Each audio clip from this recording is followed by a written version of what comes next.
Hey everybody, today I'm taking a look at Golem, which is a 1 to 4 player heavy Euro strategy board game designed by Virginio Gili, Flaminia Brasini and Simone Luciani, who are some of the best designers in the game today. This one takes around 2 hours to play on average. Before I get into my thoughts on Golem, I want to give a shout out to the show's sponsor, KIENDA.co.uk, who are my go-to online retailer here in the UK, and if you use my link in the show notes, you can get 5% off your first order. So Golem is a pretty heavy game, so please don't use this little overview as a full rules explanation because no doubt I'm going to miss a few things. But essentially the main board is going to look like this, which is going to be divided up into these 3 different streets. And on these streets you are going to have students and golems. And the general idea is that you're going to use the golems to activate the actions which are on these tiles next to them. And these have been semi-randomly allocated, but they do get better as they go. But you need the students to keep up with the golems, because if you don't, you can potentially lose points if you lose control of them. But we'll, of course, talk about that in a bit more detail later. In the top left-hand side of the board here, you have these character cards, which can potentially give you little options should you draft these particular marbles at the end of your turn. You have this little card market here, and you have this structure to the side of the board called the synagogue.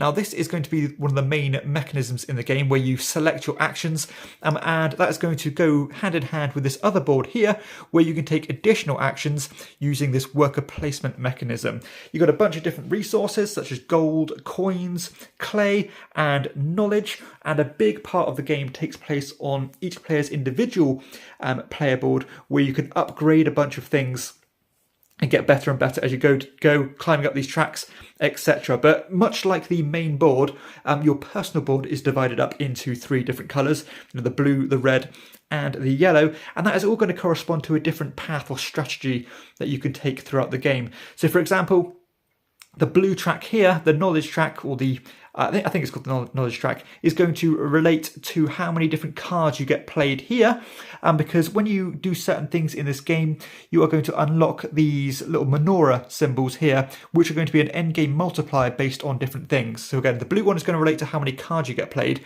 The red menorahs, which you're going to gain by upgrading your little golem piece here, is going to relate to how many golems you have deployed. And the yellow menorahs, which you can unlock by getting these upgrades and buying these artifacts, are going to relate to how many artifacts you actually purchase throughout the game.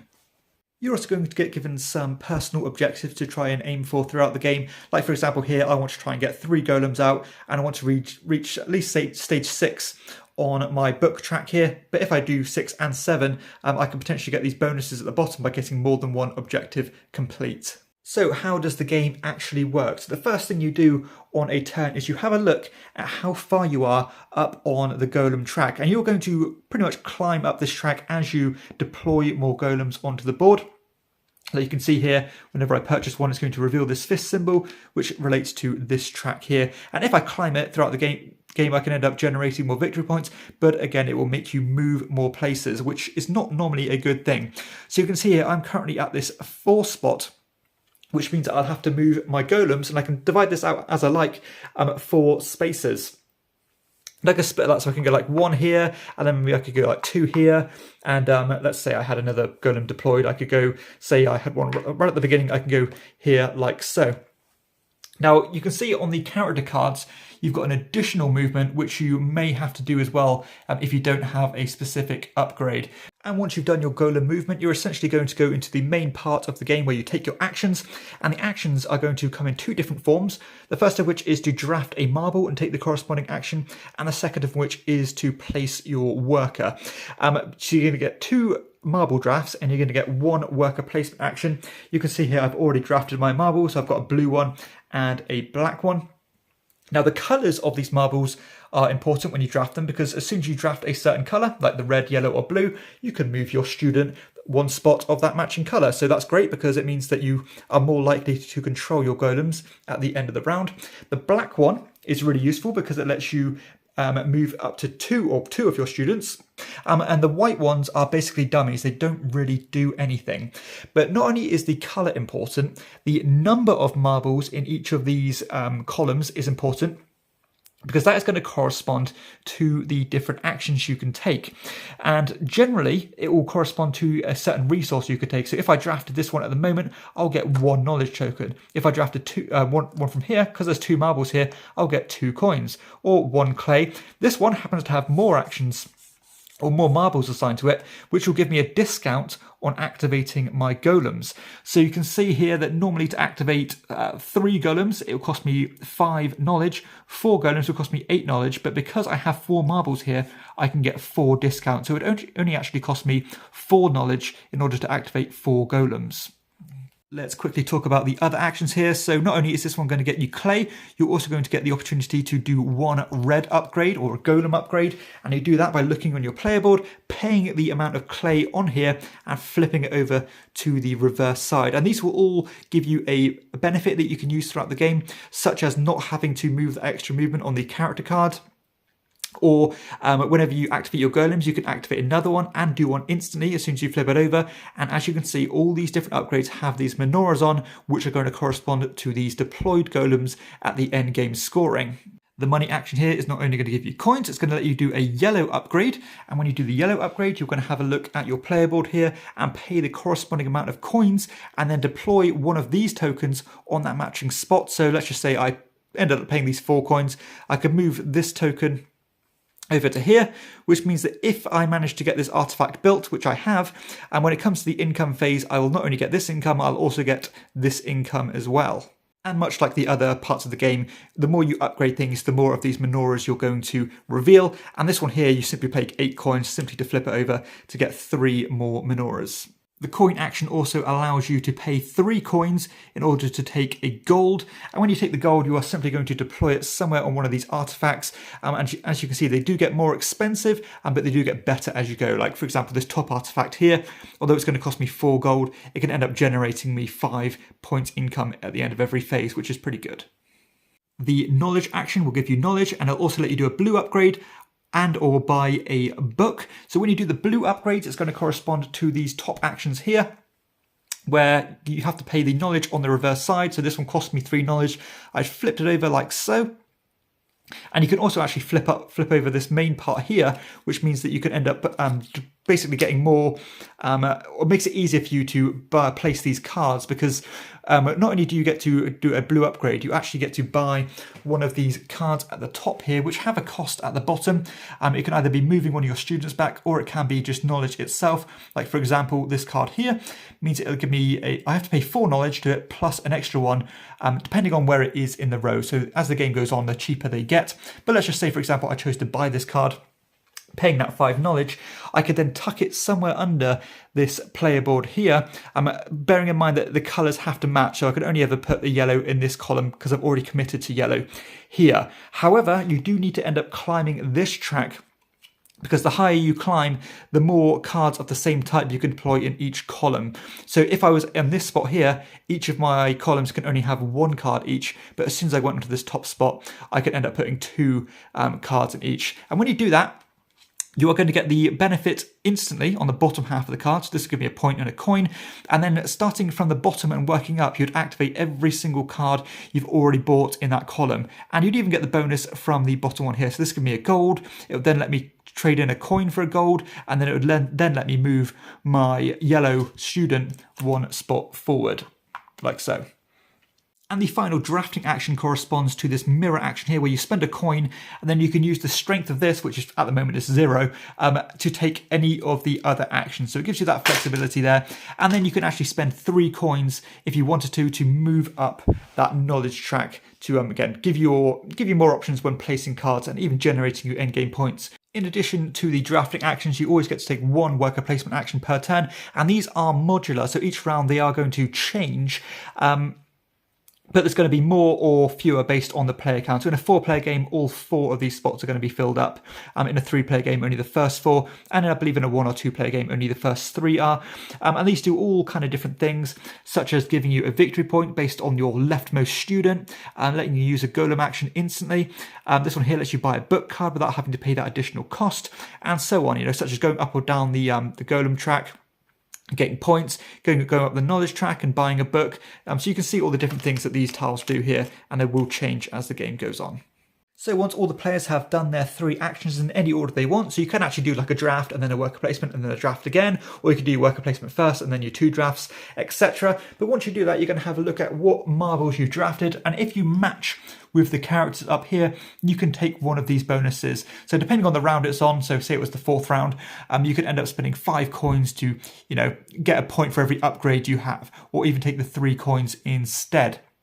And once that's done, you're going to do basically a bit of admin. You're going to shift the cards along. You're going to put all the marbles back in the synagogue, but you'll also get all your income based on where your students are. So you can see here that this student here is stood on this clay and points, and you're just going to generate these passively.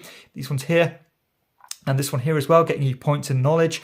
And you're also going to get all the income based on your player board. So you're going to get knowledge based on the knowledge track, of course. You're going to get points based on the golem track here, and also all the income you've generated from your completed artifacts. And that is a very rough explanation about how the game works, but you can probably tell a lot of the flavour and the crunchiness of the game comes from the tiles themselves here, because as you can see, these do lots of interesting things, such as giving you discounts on upgrading your golems, or moving your red student back and getting rewards for doing so. Moving your student along, getting discounts. The yellow track here will give you just like coin benefits, such as by being able to buy gold for your artifacts. Whenever you see this symbol here, it means that you can voluntarily choose to kill one of your golems. Like if you have no hope of catching up with it and potentially losing victory points, because I didn't mention that if for every spot that you're behind your golem at the end of the round, you have to spend a knowledge to bridge that gap, and if you don't, you're going to suffer -5 victory points. But say they really started to run away with it and even starting generating you negative points by crossing these lines, you can again voluntarily kill them and put them in one of these cemetery spaces and get a benefit instantly. Like this one here will give me, say, let me move another student, or get me victory points, and let me climb up the knowledge track, or get me resources of my choice. Okay, so apologies if that explanation was a little bit rushed, but there is a lot going on in this game, and I would rather spend my time talking about my thoughts on the game rather than the mechanisms and explanation itself. So I'm going to start with the synagogue mechanism here, which is actually basically recycled from another design from these designers called Grand Austria Hotel, which in that game it was done based on dice, and where you're rolling the D6s, and depending on the face it landed on was the action you could take. Again, the more of that number was rolled, it means the stronger the action it was. And I like that conflict of, do I want to take the really strong actions and get like huge discounts or a big bunch of resources, or do I want to take the less frequent actions? Because, although this a 1 knowledge token might be pretty pathetic, it's the only option to do it there. So it's scarce, and if that's part of your game plan, then you're going to have to take that sacrifice. So I actually love the mechanism itself. It's really cool, and again, not many games, if any games, apart from Grand Austria Hotel, have ever done that. However, I do think the actual physical component of the synagogue isn't quite as functional as just a simple D6 is. The actual synagogue isn't a brilliant randomizer, because you're simply just dropping it in there, and depending on how you drop it in, it's probably going to skew a certain way. So it would have been nicer if this was a bit better to randomize the distribution of the marbles, but other than that, it's a great mechanism, and I like the kind of pairing of it with the color itself, because you might really want that black action so that you can move 2 of your students, but the black action is associated to something that you're not looking to do right now. And I suppose you can even pair that additionally with the fact that you might want to draft certain colours based on the character displayed for that current round. So again, you've got multiple levels here and layers about why you're drafting what you're drafting. I also did enjoy about how this mechanism is merged with the worker placement, and that you can do anything in any order you want. And it really is about prioritizing and, putting your actions in the right order, because certain things might be better if you do it before or after another action, but things are going to be limited because of the passive player interaction here.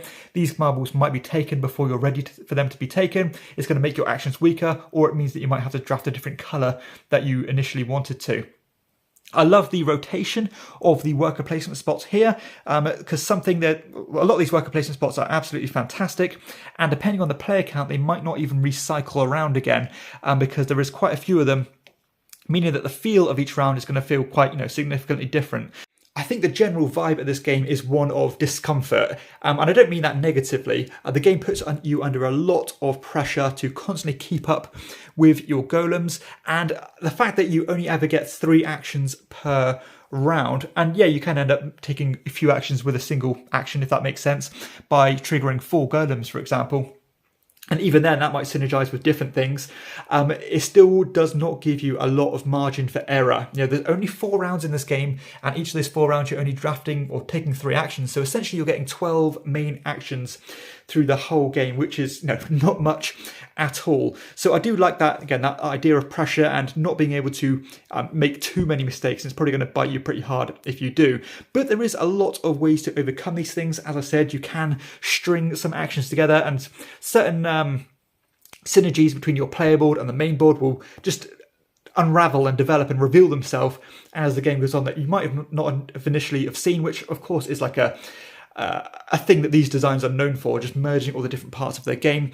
There is a fine line you have to walk between, exploiting the position of your golems, because again, the best actions are right at the end, but there is a fine line and a fine tipping point to when it starts, bleeding you points and losing control of it. So you need to make sure you have some knowledge in your reserve to make sure you're not losing those additional points, but also knowing when to pull that trigger and know when to retire or kill that golem to get these points as well, because all these are benefits at the bottom. Because these again they're finite, they're going to get grabbed by the other players, and you might want to take the initiative and grab the best bonuses before they do. I am a big fan of how many options you have on your player board, and again, they all tailor towards a different strategy. There's just always something good to do and just not enough time to do it. You really want to have all these blue upgrades, because buying cards is a great thing, because not only do you get instant rewards, you also get permanent rewards if you keep, again, spamming the same color, but that's going to tie into this track, meaning that you might want to climb it as quick as you can so you can keep playing the same cards in the same columns. But this thing is upgraded itself, so you might want to do an upgrade because it's going to be a lot better, and you're going to have to climb fewer steps in order to get more cards down.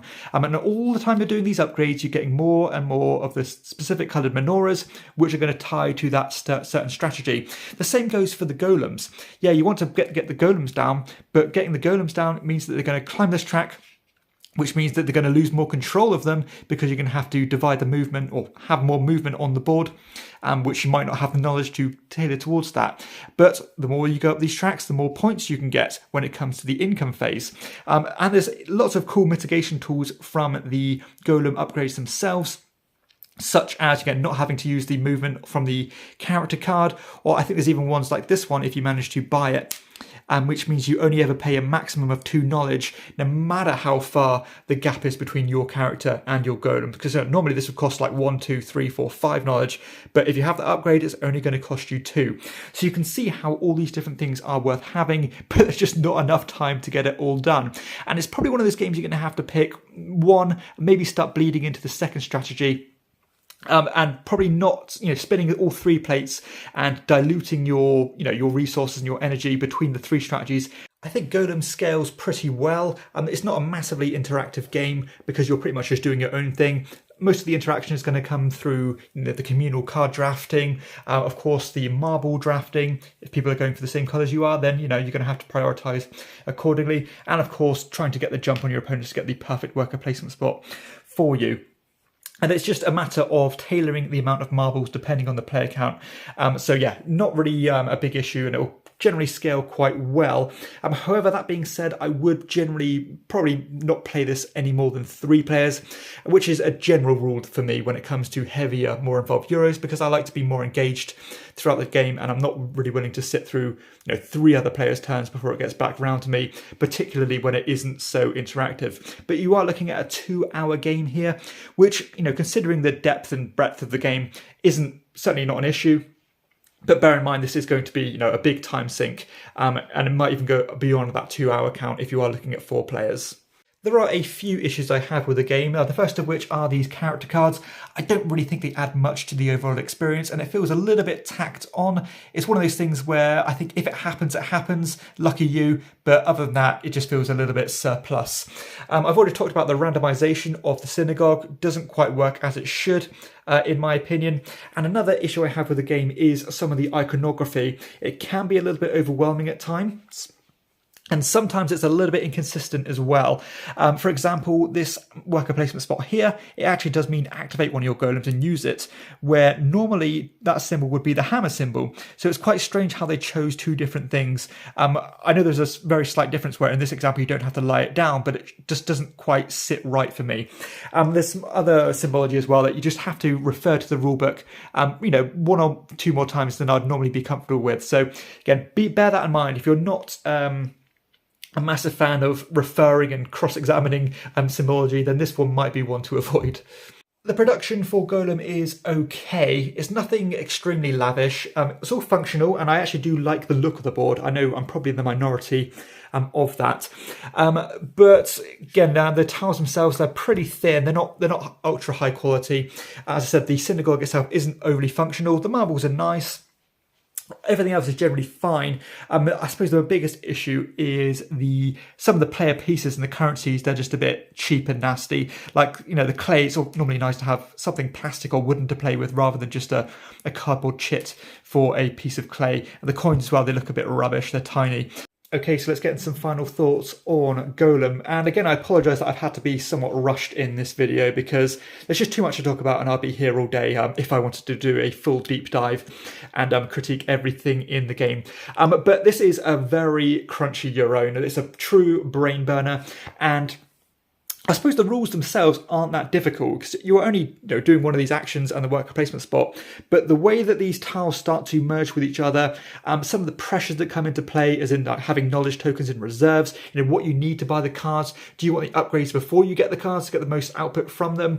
That's where all the flavour starts to come into play, and you want to start stringing these actions together because sometimes a certain action might say, well, do an upgrade from your player board, and that might tie into the next action that you want to do, but all the meanwhile you're going to have to adjust on the fly based on what other people are taking.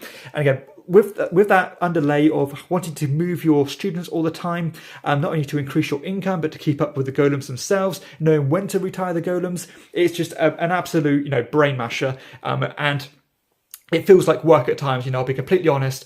There is a fine line here where I'm thinking, how much of this is clever design, which is a lot of it.